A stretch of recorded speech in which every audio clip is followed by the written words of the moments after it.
미얀마라는 나라를 아시는지요? 군부 쿠데타 논란이 계속되고 있습니다. 중국이 군부의 뒤를 봐주고 있다. 미국은 미얀마 군부에 대해서 제재에 나서겠다. 관련된 이야기들이 계속해서 나오고 있습니다. 우리 교민들은 어떨지, 앞으로 이 미얀마 하면 생각나는 아웅산 수치 여사의 운명은 어떻게 될지 상세하게 알아보겠습니다. 김영미 분쟁지역 전문 PD 연결합니다. 김 PD님. 네, 안녕하세요. 네. 그동안 이 분쟁 지역 관련해서는 김 PD님을 계속 연락했었는데, 좀 이런 일이 없으면 하는 생각이 들었는데, 미얀마라는 나라에서 또 쿠데타 소식이 들려왔네요. 네, 그렇습니다. 미얀마에서 쿠데타가 일어나가지고 네. 지금 연결도 잘 안 되는 상황이어서 굉장히 걱정이 많습니다. 전 세계적으로도 굉장히 큰 뉴스로 지금 전해지고 있습니다. 네. 김 PD님은 미얀마를 방문해 보신 적은 있으신지요? 네, 미얀마는 취재를 여러 번 갔었고요. 어허. 실제 그 한국 대사관 바로 옆에 수치 여사가 가택 연금되어 있던 그 저택이 있었어요. 네. 그래서 우리 대사관 쪽만 가도 이렇게 떨렸던 기억이 납니다. 그렇군요. 그런 서슬퍼렇던 군부의 압제에서 벗어나서 좀 민주적인 모습으로 나가던 미얀마였는데, 김 PD님의 책이 있습니다. 세계는 왜 싸우는가를 보면 미얀마 분쟁에 대한 이야기도 남기셨는데, 먼저 우리 국민들이 미얀마 또는 뭐 십수년 전에는 버마 이런 이름으로도 들으셨을 텐데, 미얀마가 일단 어떤 나라입니까? 네, 미얀마는 같은 아시아라는 국가라는 공통점이 있죠, 우리랑. 네. 그리고 우리나라 기업가들도 많이 사업하러 가는, 우리한테는 좀 친숙한 곳이고 또 여행도 많이 가시는 곳이죠. 네. 1988년도에 대규모 민주화 시위가 있었어요. 아하. 그래서 이름도 8888 시위라고 그래서 1988년도 8월 8일 날 시작이 됐던 민주화 시위였습니다.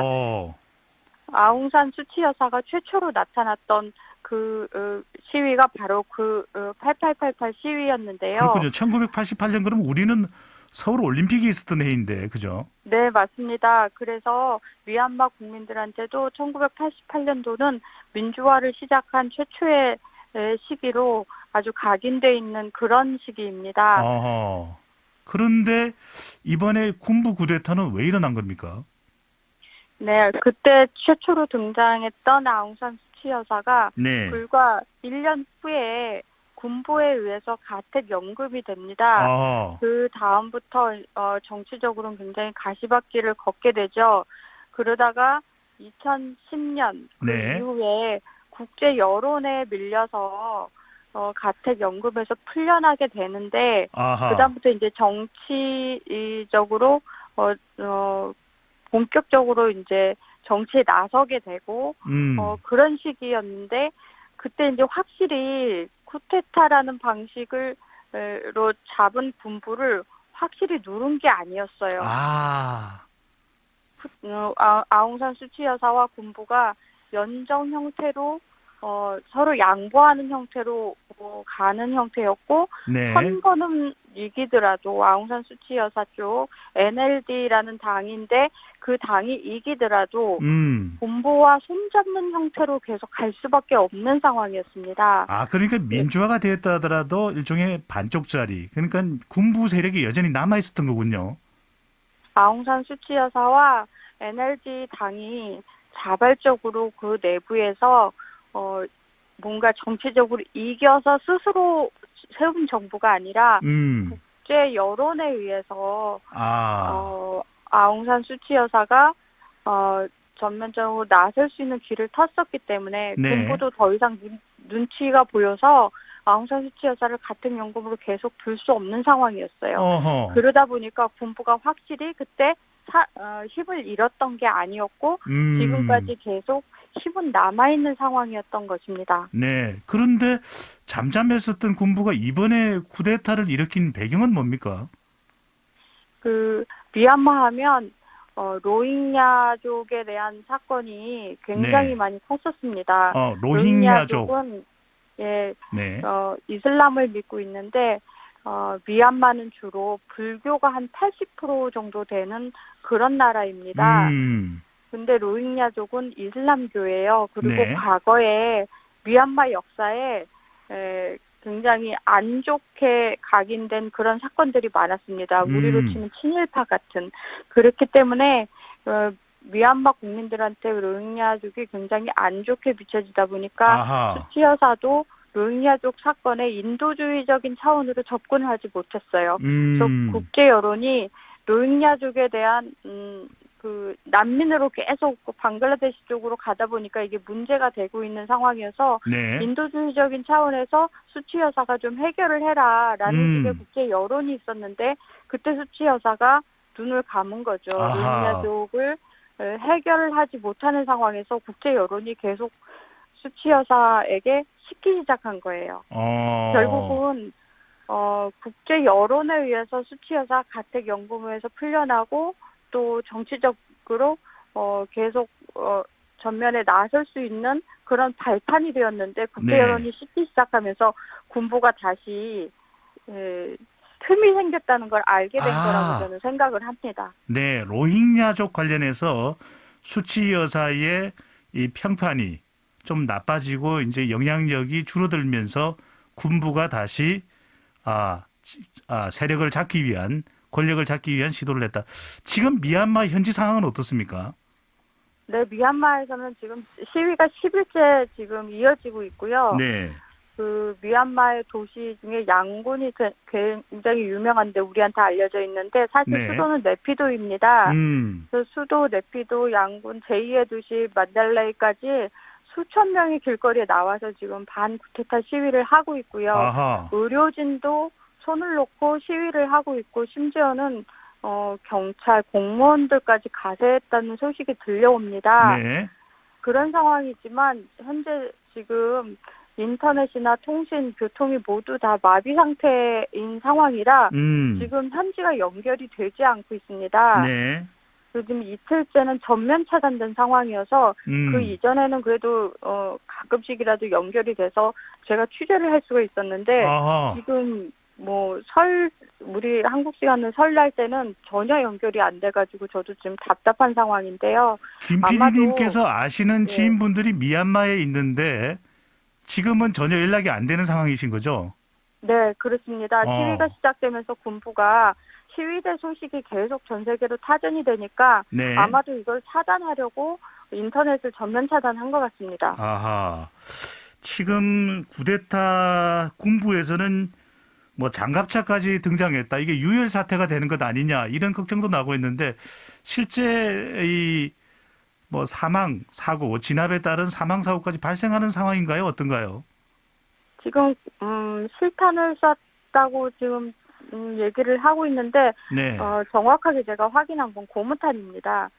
실제 이제 실탄을 쏘고 그렇게 했을 때는 사망자 더 많이 나왔을 건데 그렇지는 않고 지금 다친 시위대가 있는 것 같고요. 장갑차 같은 경우는 약간 무력 시위, 보여주기식 겁주는 형태로 지금 군부가 동원하고 있는 것 같고요. 지금 쿠데타 군부에서 아무리 그래도 시위대를 그렇게 많은 사람을 살상하기에는 국제 여론을 지금 눈치 볼 수밖에 없습니다. 그래서 제 생각에는 시위대를 대량 살상할 정도로 그런 극단적인 상황까지는 가지는 않을 것 같습니다. 그렇군요. 자, 무엇보다도 걱정되는 것은 우리 교민의 안전입니다. 미얀마에 거주하고 있는 우리 교민이 한 어느 정도 되고 지금 안전 상태는 어떨까요?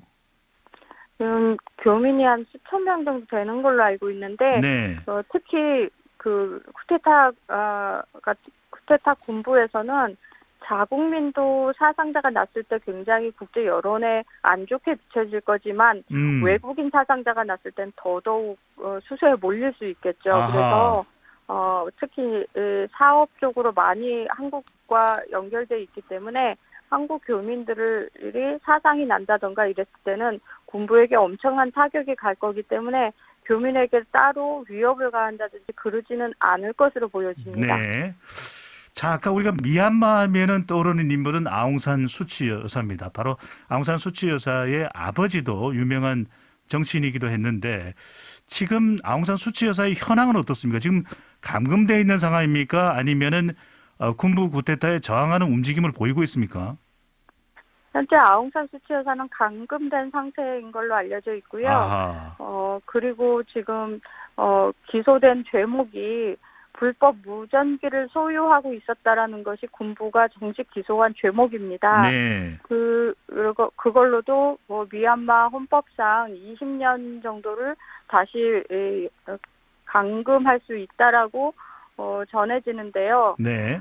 사실상 그렇게 되면 지금 수치 여사의 나이로 봐서도 굉장히 오랫동안 지금 감금 상태로 되어 있을 거라고 예상이 돼서 정치적 생명이 끝날 거라고 보여집니다. 아하. 그래서 지금 수치 여사가 정치적으로는 굉장히 위기에 있지 않나라고 생각이 듭니다. 네.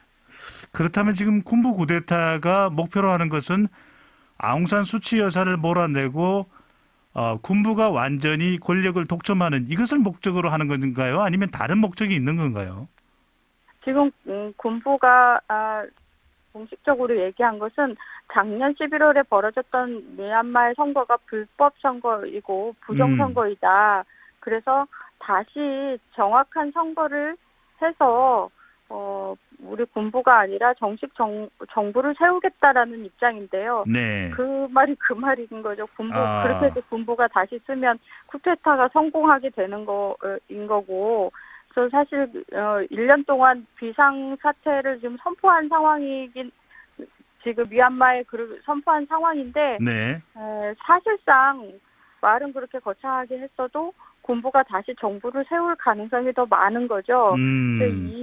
여기에 이제 변수가 된다는 것은 국제 여론이 또 어떻게 작용하냐가 변수가 될 수 있겠죠. 그렇죠. 바로 이 부분입니다. 일각에서는 지금 나오는 이야기가 군부가 쿠데타를 일으킨 가장 큰 뒷배경은 바로 시진핑 중국 주석의 지원이라는 이야기가 나오는데 이게 어느 정도 사실입니까? 어떻습니까? 중국의 지원이 있었다. 그리고 쿠데타 일으키기 바로 직전에 네. 쿠데타 최고 사령관이 중국의 왕위를 만났다. 이런 얘기들이 꾸준히 나오고 있는데요. 공식적으로 정확하게 밝혀진 얘기는 없습니다. 네. 그렇지만 충분히 정황상 그러고도 남을 것이다라는 것이 지금 현재 여론이고요. 네. 사실상 미국 측에서 지금 쿠데타 정부를 인정하지 않는다라는 입장을 강하게 지금 내비치고 있는 상황이기 때문에 지금 쿠데타 정부 입장에서는 국제 여론이 어디로 흘러가느냐라는 걸 굉장히 촉각을 세울 것 같고요. 네. 또 얼마 전에 지금 플라잉 최고 사령관이 텔레비전에 나와서 얘기한 걸 들어보면 국제 여론에 굉장히 지금 예민하게 반응을 하고 있다는 것을 충분히 알 수 있었고요. 바로 그 부분입니다. 네. 김 PD님, 지금 미국의 바이든 행정부는 제재하겠다. 군부 쿠데타는 절대 용납할 수 없다. 이런 얘기가 나오는데 미국의 제재가 실제 지금 진행 중입니까? 시도가 되고 있습니까? 아직은 아니지만 뭔가 정확한 지금 시위대의 상황들로 인해서 군부가 어떤 식의 방향을 내놓느냐. 네. 혹시라도 이제 실탄을 발포해서 시위대가 어느 정도 막 사망자가 나온다. 이런 구체적인 상황이 벌어지게 되면 아마도 본격적인 제재가 가해질 거라고 생각을 합니다. 네, 그렇군요. 미얀마 사태, 지금 쿠데타 사태 한치 앞을 내다볼 수 없고 우리 교민들의 안전이 그 어느 때보다 걱정이 되는데 김 PD님 마지막으로 국제 분쟁 지역에 대한 경험이 상당히 많으시기 때문에 지금 미얀마 사태 1988년을 기점으로 일어났던 그 민주화 열기가 다시 가라앉는 것 아닌가라는 걱정이 되는데 이 사태가 앞으로 어떻게 진행될 것으로 전망되시는지요? 군부도 지금 계속 저울질을 할 거고, 네. 국민들도 지금 시위대를 나오는 거 보면 함부로 군부도 발표하지 못할 것이다라는 자신감이 좀 있는 것 같아요. 근데 무엇보다도 미얀마 밖에서의 각 도시, 각 나라 도시에도 지금 미얀마 쿠데타 군부에 대한 시위를 하고 있습니다. 네. 그래서 이런 것들이 앞으로 어떻게 진행되느냐에 따라 달라질 거라고 저는 생각을 합니다. 그렇군요. 만약에 네. 미얀마 밖에 다른 국제사회에서 시위가 더 거세진다. 그리고 국제 여론이 점점 군부를 떠난다. 그랬을 때는 분명히 군부도 아웅산 수치 여사와 이 국제 여론을 감당하기 힘들 거라고 생각을 합니다. 그렇군요. 미얀마가 미중 충돌의 또 다른 지역이 될 수 있다. 이런 우려까지도 나오고 있는 상황인데요. 청취자분들께서도 많은 관심을 가지고 계십니다. 2625님, 미얀마 사태 가장 자세한 설명을 들었네요. 네. 미얀마 관련 전문가 김영미 PD와 함께하고 있기 때문에 아닐까 생각해 보는데 9799님, 미얀마 우리 교민 무사하길 빌어봅니다. 그렇습니다. 교민의 안전이 무엇보다도 중요합니다. 김 PD님 오늘 말씀 잘 들었습니다. 네, 감사합니다.